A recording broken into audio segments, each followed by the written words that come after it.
Hey everybody, Ben here from The Beard Guys. Today I've got 15 quick tips for you for the Xbox version of Palworld. There's a few differences between the PC and Xbox versions and quite a few important controls and buttons that are not made very obvious at all when playing the game. We're going to run through 15 of those today, which hopefully will make your life in Palworld easier and much more fun. Let me know in the comments which ones you find most useful, and if you have any other Xbox specific tips, then let me know as well. If you hold B, then your character will crouch, and you can use this to sneak up behind unsuspecting pals and try and capture them without them running away, or even to get a bonus by capturing them from behind. As well as that, you can also use B to roll. By tapping it, you'll do dodging rolls, which are going to be invaluable, especially when fighting bosses, but against any powerful pal, you can use the dodging to get out of the way. Another thing that B does that I didn't realize for an embarrassingly long time is it actually allows you to slide as well. If you hold B whilst you're sprinting, then your character will actually slide along the ground. You can see here, if I'm moving along normally and hold B, I'll just crouch, but if I start sprinting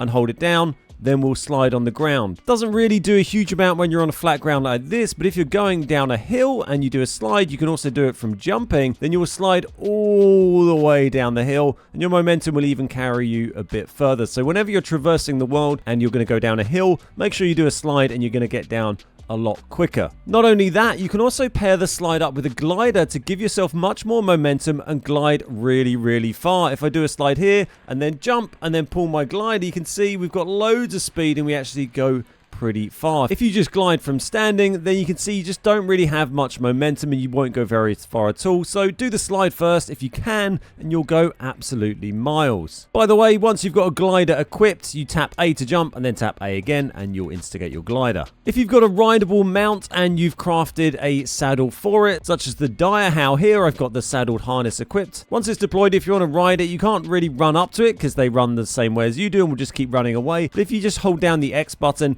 and then it'll run over to you, and when it touches you, you'll mount up. Just hold down X again and you'll dismount.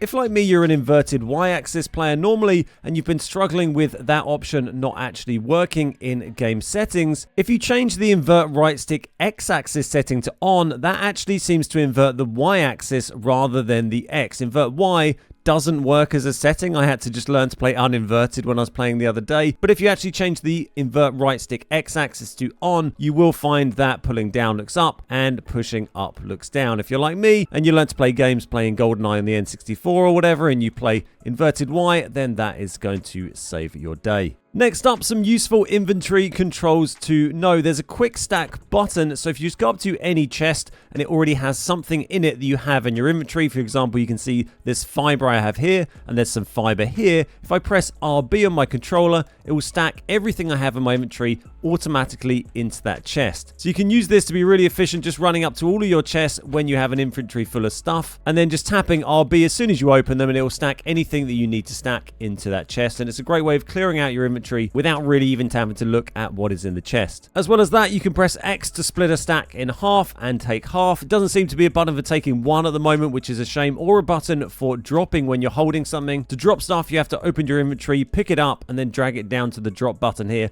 and drop it on the floor, which is a bit clunky. It'd be nice if there was a button you could just press after you had highlighted something like this, like press Y or something, and it drops it on the floor. But sadly, we don't have that at the moment. There's also a take all button. If you click in the left stick, it will take everything from the inventory you're accessing. You can also use this when you're accessing your death crate. If we force a respawn here and then go back to collect our death bag, and then I open this with X, and you see bottom left says take all, click in the left stick, and it just gives me everything back and even re-equips all my equipment as well. It doesn't go into my pocket, it all gets equipped, although it does go into different slots in your equipped weapons. A couple more things you can do whilst in boxes. If you press the left and right triggers, it will move the cursor immediately between two boxes. So rather than picking up this and having to scroll across to the other side, if I just press the left trigger, it brings me over here. Then I select this, right trigger over there, left trigger, bread, bat, whatever. And you can quickly go back and forth between the two inventories much more easily than just using the D-pad or the joystick. There's also a couple of ways you can sort inventories in the game. If we go over to this chest, you can see at the top here there's this sort button we could click and it would sort the inventory, or if I just click in the right stick,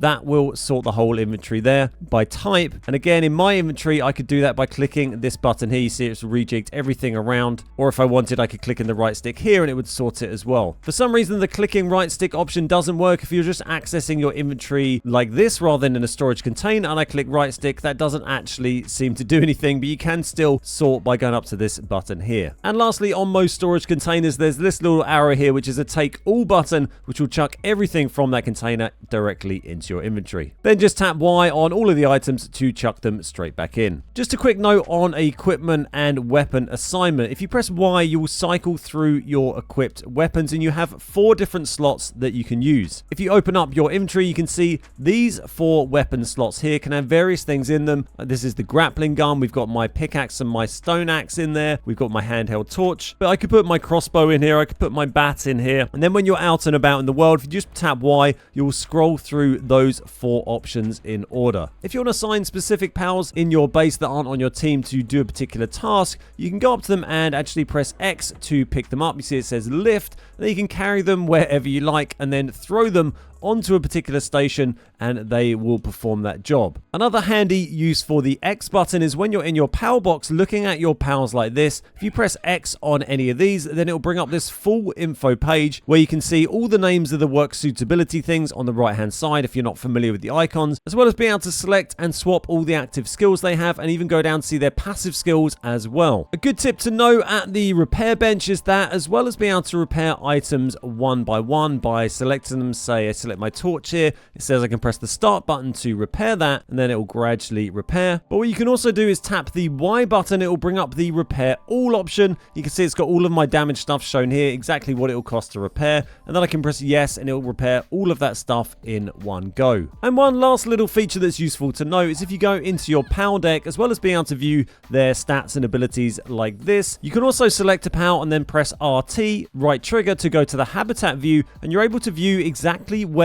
on the map that particular pal can be found. And if you click Y, it will show you if they spawn at night and where that is as well. This will show you where pals that you have discovered can be found, even if it's in areas that you haven't actually been yet. And this includes pals you might have got through eggs. This beacon, for instance, this is one on this save that I got from an egg, and I haven't been anywhere near where you actually have to go. You can see it's right up in the top right. Not been up there at all, but it shows me exactly where I can go if I want to go and find one. So that's everything for today. Don't forget to drop a like and subscribe if you found the video useful at all. And why not check out some of my other Palworld tips and tricks videos. Thanks so much for watching. My name's Ben. We are the Beard Guys, and I'll see you next time.